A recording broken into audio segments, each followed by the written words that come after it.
Hello friends, welcome to your channel catalyst Soni and this is Soni Singh. Friends, आज मैं आप लोग के लिए जो वीडियो लेकर के आई हूँ वो ये है कि आप लोग को कौन कौन सी गलती जो है, कौन कौन से मिस्टेक जो है वो एग्ज़ाम में बिल्कुल नहीं करने हैं। ऐसा बहुत बार होता है कि आप बहुत अच्छी तैयारी के साथ जाते हैं एग्ज़ाम में, लेकिन कुछ बहुत ही छोटी छोटी माइनर मिस्टेक की वजह से जो है आपको अच्छा मार्क्स नहीं मिल पाता है या फिर आप फेल होने की रास्ते पे भी आ जाते हैं।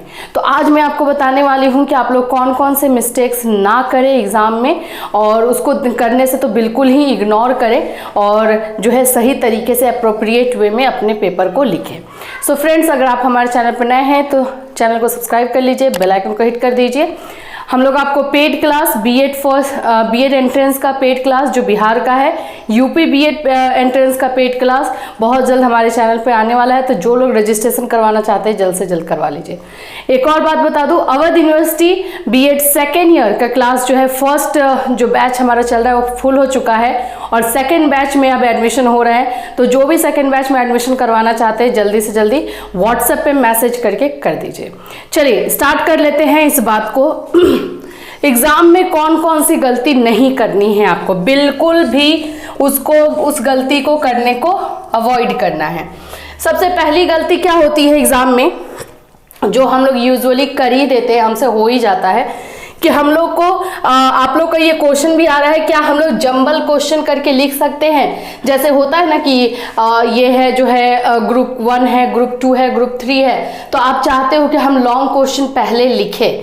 ठीक है, आप चाहते हो कि पहले हम जो है लॉन्ग क्वेश्चन लिखें, तो लॉन्ग क्वेश्चन आप बिल्कुल लिख सकते हो। कोई भी क्वेश्चन आप पहले टच कर सकते हो, कोई भी क्वेश्चंस को का आंसर आप पहले लिख सकते हो। बशर्ते आपको करना क्या है, आपको जो है क्वेश्चन नंबर अच्छी तरीके से देना है। सबसे पहले क्वेश्चन नंबर देने से पहले भी मैं आपको बताऊं तो आप लोग को 2 काम बहुत अच्छे से करना है। लाइनिंग, ये लाइनिंग जो आपको करनी है वो स्केल से कीजिए और एक स्केल से ज़्यादा का ये लाइनिंग नहीं होना चाहिए। ये याद रखिए, इस साइड में जो भी आप लाइन करेंगे एक स्केल से ज़्यादा नहीं हो। ऐसा ना हो कि 1.5-2 स्केल आप कर लिए और उसको आप कवर करते हैं।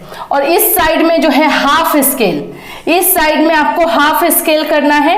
हाफ स्केल क्यों किया जाता है, ताकि एग्जामिनर जो कॉपी आपका चेक करे उधर जो है मार्क्स दे पाए, इसीलिए उधर हाफ स्केल और इधर 1 स्केल 1 स्केल का आपको लाइनिंग करना है। अब मान लीजिए कि लॉन्ग क्वेश्चन आपने जो है पहले टच किया, तो आप यहाँ पे लिखेंगे जैसे ग्रुप, ये मान लीजिए सी में है, ये सी ग्रुप में आता है, सही है। तो यहाँ पे हमने लिखा सी ग्रुप लॉन्ग क्वेश्चंस आप पहले टच कर रहे हो। इसका क्वेश्चन नंबर जो है मान लीजिए 9 नंबर है, तो यहाँ पे आप लिखेंगे 9 नंबर और इसका आंसर लिखेंगे। अब उसको आप लिखना स्टार्ट करेंगे। मतलब मेरे कहने का है कि आप लोग जो है जो भी क्वेश्चन पहले टच कीजिए, चाहे स्टार्टिंग से हो चाहे एंडिंग से हो, क्वेश्चन नंबर जो है वो सही तरीके से दीजिए जिस भी क्वेश्चन का लिख रहे हैं। और ये भी कैटेगरी भी दीजिए कि लॉन्ग क्वेश्चन लिख रहे हैं, शॉर्ट क्वेश्चन लिख रहे हैं या फिर आप वेरी शॉर्ट लिख रहे हैं। तो जैसे मैंने आपको बताया कि सबसे पहले स्टूडेंट को मैं भी सजेस्ट करती हूँ कि आप लोग लॉन्ग क्वेश्चन ही टच कीजिए। तो लॉन्ग क्वेश्चन यहाँ पे हमने सेंटर में लिख दिया और फिर यहाँ पे ये सी नंबर, सी ग्रुप में आ रहा है तो सी ग्रुप यहाँ पे, और 9 नंबर क्वेश्चन आप लिख रहे हो तो 9 नंबर। जो भी क्वेश्चन आपको लिखना है, नंबरिंग करना है, वो ये लाइनिंग के इस साइड ही लिखिएगा।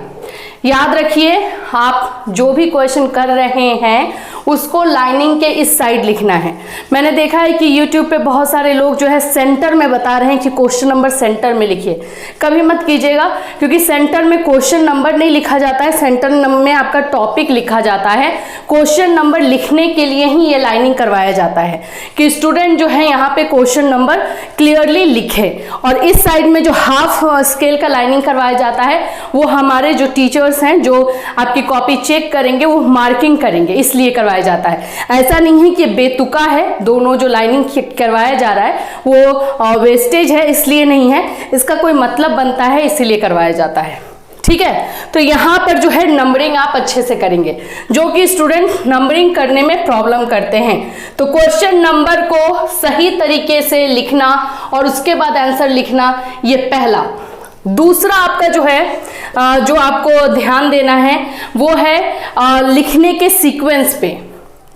जैसे कि मान लीजिए आप लॉन्ग क्वेश्चन में 9 नंबर क्वेश्चन लिख रहे हैं, इसमें ये क्वेश्चन है कि शिक्षा क्या है, शिक्षा की परिभाषा दीजिए, शिक्षा की विशेषता बताइए और इसके जो है उपयोग बताइए, ये क्यों आवश्यक है ये बताइए। इस तरह से क्वेश्चन है, तो आपको यहाँ पे सीक्वेंस में लिखना है, सीक्वेंस को फॉलो करना है।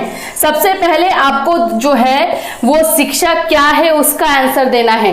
व्हाट इज एजुकेशन, एजुकेशन का डेफिनेशन दीजिए, आप उसमें फिलोसोफर के डेफिनेशन होंगे वो दीजिए, एंड उसके बाद आप कैरेक्टरिस्टिक स्टार्ट करेंगे, जो विशेषता पूछा है, एंड उसके बाद जो है इसकी उपयोगिता पूछा है या आवश्यकता पूछा है वो करेंगे। तो ये सारी चीजें सीक्वेंस से होनी चाहिए, जब भी आंसर लिखे तो सीक्वेंस से हो। ये नहीं कि अभी तो अच्छा मुझे विशेषता अच्छे से आ रहा तो पहले विशेषता लिख दूं, फिर उसके बाद डेफिनेशन लिखूं, फिर उसके बाद उपयोगिता लिखूं, ऐसा नहीं होना चाहिए। सीक्वेंस से आंसर लिखना है, ठीक है। तीसरी गलती जो स्टूडेंट करते हैं वो उनका होता है कि उनको लगता है कि हमें जो है ज़्यादा से ज़्यादा पेज लिखना है। पेज काउंट होता है, नो डाउट पेज काउंट होता है, लेकिन आपको क्या देखना है कि आपका जो कॉपी है, जो आंसर शीट है, उसमें टोटल नंबर ऑफ पेजेस कितने हैं। अब मान लीजिए कोई ये जो लॉन्ग क्वेश्चन ही है ये आपका 12 नंबर का है, तो जैसे मैंने आपको बताया है कि 12 नंबर में आपको 6 पेज लिखना है। 6 पेजेस लिखने के रूल होते हैं, या फिर 5 पेजेस भी आप लिख सकते हैं, सही है। लेकिन अगर आपके पास जितने भी पेजेस हैं उसमें ये 6 पेजेस और 5 पेजेस करके अगर आप लिख रहे हो तो नहीं बच रहा है, या फिर दूसरे क्वेश्चन के लिए नहीं बच रहा है, तो उसको आप कम कर दीजिए, इसको 4 पेज कर दीजिए। इसको कितना, आपको पहले ये बात का ध्यान रखना होगा कि नंबर ऑफ पेजेस कितने हैं, नंबर ऑफ क्वेश्चंस आपको कितने करने हैं, और जब नंबर ऑफ क्वेश्चंस कितने करने हैं तो आप कितने कितने पेजेस लिखोगे या तो करोगे। तो इस सारी चीज़ों को आपको एग्जाम में पहले जाते जाते ही ध्यान दे देना है, ठीक है। तो ये हो गया कि पेजेस जरूर काउंट कीजिए कितने हैं, और उसके बाद आंसर लिखना स्टार्ट कीजिए, ठीक है। ये सारी चीजें तो हुई हैं, लेकिन उसके साथ एक और चीज कि आप जितना भी लर्न करके गए हो पैनिक मत होना, और क्वेश्चन को पहले, सबसे पहले जो है क्वेश्चन पेपर को रीडिंग करना है। आपको सबसे पहले जो है रीडिंग कीजिए क्वेश्चन पेपर को, आप समझिए कि कौन कौन से जो है क्वेश्चंस आप कर सकते हो। क्वेश्चन पेपर को रीडिंग क्वेश्चन पेपर है पहले, और आप ये देखिए कि आप कौन कौन सा क्वेश्चन पेपर कर सकते हैं, कौन कौन सा क्वेश्चन आप उसमें कर सकते हैं, उसको टिक करते जाइए और अच्छी तरीके से ध्यान से देखिएगा कि बेटर वे में जो है आप कौन सा क्वेश्चन कर सकते हैं, और पैनिक नहीं होना। अगर बाय द वे कोई क्वेश्चन आपको नहीं भी आ रहा है तो भी उसमें से कोई ऐसा वर्ड ढूंढिए जिससे कि आप आंसर लिख सकें, कोई क्वेश्चन छोड़कर भी नहीं आना है। सो आई होप फ्रेंड्स कि ये सारे जो पॉइंट्स मैंने आज डिस्कस किए आप लोग के लिए यूजफुल हो, और इसको आप यूटिलाइज करें अपने एग्जाम में और इससे आपको बेनिफिट हो। फिर मिलूंगी, till then have a nice day.